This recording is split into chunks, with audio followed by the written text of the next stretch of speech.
কি বুড়ি? পুতুল। পুতুল। সবাইকে গুড মর্নিং। ঘড়িতে এখন 6:10 আর আরশি এখন সকালের খাবার খেতে বসেছে, মানে আরশির ব্রেকফাস্ট হরলিক্স আর বিস্কুট, তাই তো কোনো রকমে খায় আর কি। খেতে হয়, কিন্তু এটা ছাতুর থেকে অনেকটা বেটার। তাই আরশি কিন্তু মানে ছাতু খেতেই চায় না। ওর মানে ছাতু খেলে কি জ্বর হয় জানি না, মানে ছাতুর থেকে সব খাবার খাবে, ছাতু ছাড়া আর কি। তো কেউই খায় না ছাতু কেউ খায় না, তাহলে ছাতু খাবার কেন? কেউ যদি না খায়, ওটা ওটা ম্যানমেড থিংস। এটা শুধু খায়, লোকে খায় আর বলে কি এ মা কি বাজে খেতে। Man-made things. যাদের আবার অভ্যাস তারা আবার রোজ দিন ছাতু খায়। আমার ছাতু অভ্যাস নয়। আচ্ছা ঠিক আছে, তাদের কেন ঝটপট। আমি তেল দিয়ে মানে মাথায় তেল দিলে মনে হয় যে কত না কত রোগ হয়েছে, কিন্তু সবাইকে গুড মর্নিং বলে দাও। Good morning. গুড মর্নিং, কেমন আছো তোমরা সবাই? হাসি এখন স্কুলের জন্য পুরোপুরি রেডি হয়ে গেছে, হাসি যাবে স্কুলে আর মা হচ্ছে একটু ঘুমাবো। স্কুলে যাব না, ঘুমাবো। প্রায় 15-20 দিন ধরে আরশির গলাটা মানে এমনভাবে বসেছে, গলাটা চেঞ্জ হচ্ছে আরশির। তো যাই হোক, এই নিয়ে চলছে। আমি তো ভেবেছিলাম মনে হয় ঠান্ডা লেগেছে, কিন্তু না, আরশির ভয়েসটা চেঞ্জ হবে। আরশি মনে বড় হয়ে গেছে। বড় হয়ে গেছে বললে কি যে আনন্দ! আহা, পুলকার লেট হলে কি হয় এখন সেই সব শোনাচ্ছে আরশি। পুরকার লেট হয়েছিল আগে 2025 ম্যারাথন 2 এ পড়তাম, তখন একদিন লেট হয়েছিল। তখন আমি যখন আমাদের গাড়ির আঙ্কেলকে জিজ্ঞেস করেছিলাম, আঙ্কেল বলছি এত লেট কেন হলো, বলো কি চাকা পাংচার হয়ে গেছে। চাকা পাংচার হয়ে গেছে। এর পরের দিন যখন জিজ্ঞেস করলাম এত লেট কেন হলো, তখন বললো যে জীবন কাকুর শরীর খারাপ হঠাৎ করে হয়ে গেছে। আজকেও দেরি হচ্ছে 2026 3-তে, আজকেও দেরি হচ্ছে। ওই হয়তো চাকা পাঞ্চার হয়েছে, আর নয়তো জীবন কাকুর শরীর খারাপ আবার হয়েছে। আচ্ছা, সেটা হতেই পারে। শরীর খারাপ তো কখনো বলে কয়ে আসে না, যে কারো যে কখনো হতেই পারে, তাই না? আমি সেদিন মানে সেন্সলেস হয়ে গেছি। আমার কখনো এরকম হয়নি, আমার প্রেশার সবসময় ডাউন থাকে। কিন্তু আরশির ম্যাম ছিল, আরশি ছিল, আরশি ম্যাম হচ্ছে আমাকে জল দিচ্ছে আর আরশি হচ্ছে কাজে দাঁড়িয়ে দাঁড়িয়ে, মানে আমি বলতে বলতে মাথাটা ঘুরে পড়ে গেলাম যে আমার মাথাটা ঘুরছে।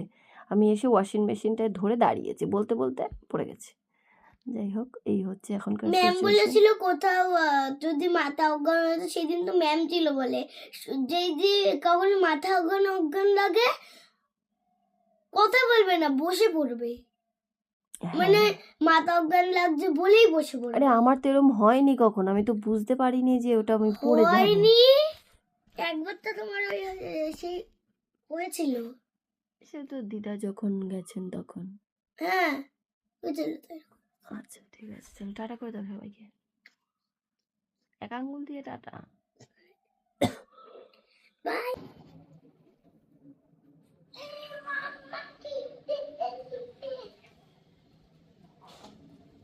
চোখ বন্ধ করে রেখো, দেখবে কিছু মনে হবে না। বুঝে গেছে।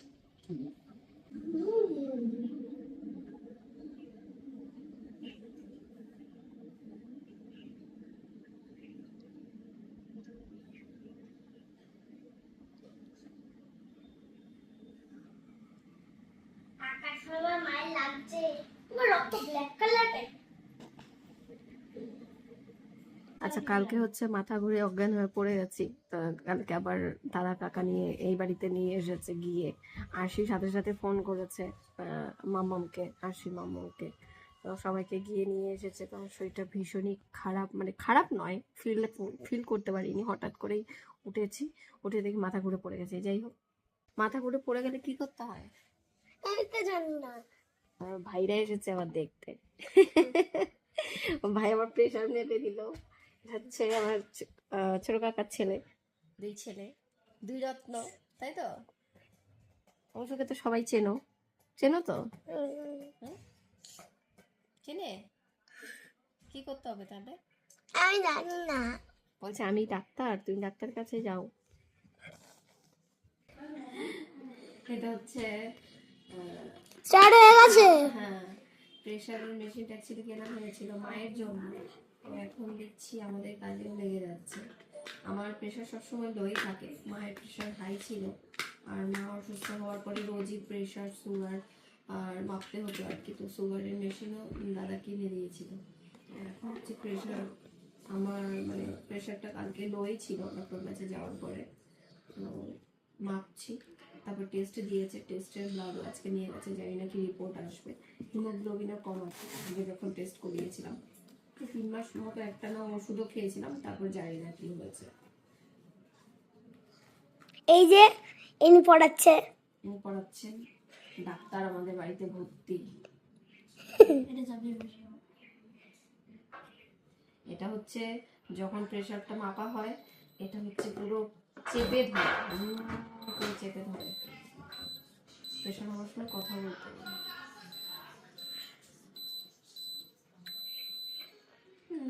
103/64 দেখা একটু দেখা ভিডিওতে, দুপুরে একটা ভিডিওটি একটু দেখা। কি দেখাবো? ওই যে আর এমনিতে কালকে ভেবেছিলাম কত 62 বাই চুপ কর। নিচেরটা হলো 64 62 বাই 94 62/94 ছিল। অপরে কালকে রাতে হঠাৎ করেই মাথা ঘুরে অজ্ঞান হয়ে পড়ে গেছিলাম, 1 মিনিট মতো প্রায় সেন্স ছিল না। আর আরশি তখন একাই বাড়িতে ছিল, আরশি, আমি আর হচ্ছে আরশির ম্যাম ছিল। তো ম্যাম যাচ্ছিল, আমি হঠাৎ করে উঠেই, ভালো মানুষ, উঠেই গিয়ে ম্যামের সাথে কথা বলছি, ম্যাম বেরিয়ে যাবে, চাবি দিচ্ছি, তো বলতে বলতেই মানে সেন্সলেস হয়ে পড়ে গেছি। টেনশন হচ্ছে একটু একটু, জানি না হঠাৎ করে কি হলো। পাল্টা চিল্লা শুধু এমনি আমাদের হচ্ছে সবার চুল লম্বা লম্বা, কিন্তু চুলের কিছু নেই। কিন্তু চুলের কিছু নেই, পুরো লেজ। আমারও তাই, 2 দিন পর পরে চুল কাটি। না, স্মৃতির মাথায় চুল ছিল, প্রচুর চুল ছিল, কেন জানি না ওর মাথায় চুল উঠে গেছে। মেনটেন করা খুব কঠিন চুল, মানে আমার লম্বা চুল ঠিকই, কিন্তু আমার চুল খুবই পাতলা, এত পাতলা বলার বাইরে, শুধু আগা কিচ্ছু নেই জায়গা। বড় হয়ে যাও। মানে চুল যদি বাদ দেয় মাথার মধ্যে আর কিছু এবার নেই। ভালো হয়েছে, এবার ভালো লাগছে। হ্যাঁ, আর কি করবো গো চুল। আগার আমি পিছাতে এখন আর কাটবো না, আমি ভালো ভালো করে কেটে ফেলেছি। দুয়ারে কাজ করে দেখো তো, বলো এরকম আগা চুল, দেখো পুরো চুলের আগা, লেজের মতো। পুরো লেজ। এত বড় চুল যদি মানে আগাটা যদি ভারী থাকতো, কত সুন্দর লাগতো চুলটা আগা আমি ভারী দেখতে। কখনো হয় না, খুবই কম হয়, কিন্তু মানে যেই ভারে চুল পড়ে না, এই চুলগুলো আবার গজাতে গজাতে সেগুলো শেষ। আমার চুলের অবস্থা তো দেখতেই পাচ্ছ, সেই ভয়ে আমি চুল আছড়াই না। খারাপ অবস্থা। কালকে হঠাৎ করে কেন এরকম হলো জানি না, মানে আমি মিস্ত্রিরা ঈদের জন্য বাড়িতে গেছে, আমি এই 2 মাস 2.5 মাসে মানে পুরো সব প্রত্যেকদিন ঘুরে ঘুরে ঘুরে ঘুরে দৌড়েছি, মানে যেখানে যা জিনিসপত্র আনার সেখানে চলে গেছি, কিন্তু তো দাদা ভাইয়ের মুখ দেখার মতো এখন এসে হয়েছে মানে ওরা ছুটিতে গেছে, আমি রেস্ট পেয়েছি, আর রেস্টের মধ্যে দেখি মাথা ঘুরিয়ে পড়ে গেলাম, মানে সত্যি অবাক। কালকে দাদা কাকা গিয়ে মাথায় তেল ফেল দিয়ে সে নিয়ে এসেছে রাত 9টার সময়। এই হচ্ছে পরিস্থিতি, এক বাড়ি বাড়ি করে দিনের ঘুম রাতের ঘুম সবকিছু হারাম। যাই হোক, আশির বাবা আসছে নেক্সট উইক, তো আমার একটু রিলিফ হবে। আমি সেই রিলিফে মনে হয় আরো অসুস্থ হয়ে পড়ছি, কারণ হচ্ছে মনে হচ্ছে যে আমি একটু ছাড় পাবো, আশির বাবা এসে দেখাশোনাটা করবে। যাই হোক, এখন সারাদিন ছিলাম বাইরে বাইরে, এখন হচ্ছে রান্না বসিয়েছি, আমি আর আশি খাবো। সারাদিন পরে এখন হচ্ছে রান্না বসাচ্ছি, আজকে বয়েলড এগ করবো। আর হচ্ছে আর এটার মধ্যে এত তাড়াতাড়ি হয়ে যায় রান্না, মনে হয় মানে খুবই সিম্পল ভাবে হয়ে যায়, তো বয়েলড এগ করা যায়। আর হচ্ছে আগারো থেকে এটা আমি কিনেছিলাম, মানে পারচেস করেছিলাম, আর 8টা বয়েলড এগ একসাথে করা যায়। ইভেন হচ্ছে 4টে পোচ একসাথে করা যায়, তো সেই জন্য খুব শর্ট টাইমের মধ্যেও হয়ে যায়। আমার ভীষণ ভালো লেগেছে এই জিনিসটা। তো আমি এটাকে আমার ইন্ডাকশনটা উঠিয়ে দিয়ে এখন এটাকে ইউজ করছি।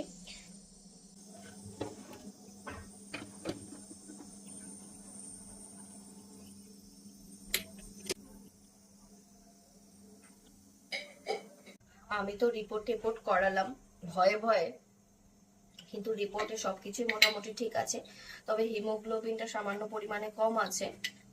তো সেই জন্য আমি এখন কিশমিশ ভেজানো জল, এই হাবিজাবি মানে যেগুলো খেলে হিমোগ্লোবিন বাড়ে সেই পন্থায় চেষ্টা করছি আর কি। এখানে কিশমিশ ভিজিয়ে রাখলাম, আমন্ড ভেজাবো 2-3টে।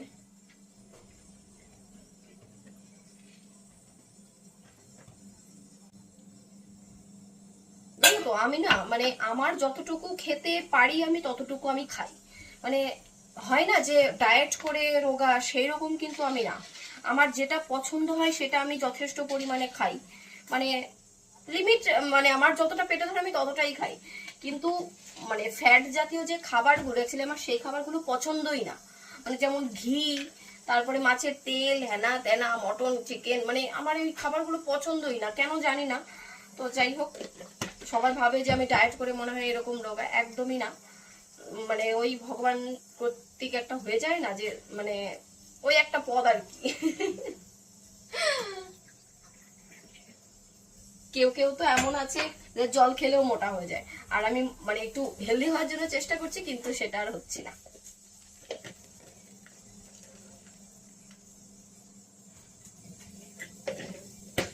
আমন্ড, এখানে হচ্ছে ছোলা, আর ওখানে হচ্ছে কিশমিশ। খেয়ে খেয়ে এবার দেখবো কত মোটা হতে পারি, হেলদি হতে পারি। আর বয়েলড এগ হচ্ছে, এখানে ভাত হচ্ছে, আমি হচ্ছে রেস্টিং মোডে আছি। হাত পা ভীষণ পরিমাণে ব্যথা হয়েছে, আজকে খুব হাঁটা পড়েছে। তো আর সে ওখানে পড়তে বসেছে, আর আমার ঘরের অবস্থা দেখো, জামা কাপড় মানে ধুয়ে রেখেছি, তো ভাঁজ করার সময় আর পাচ্ছি না।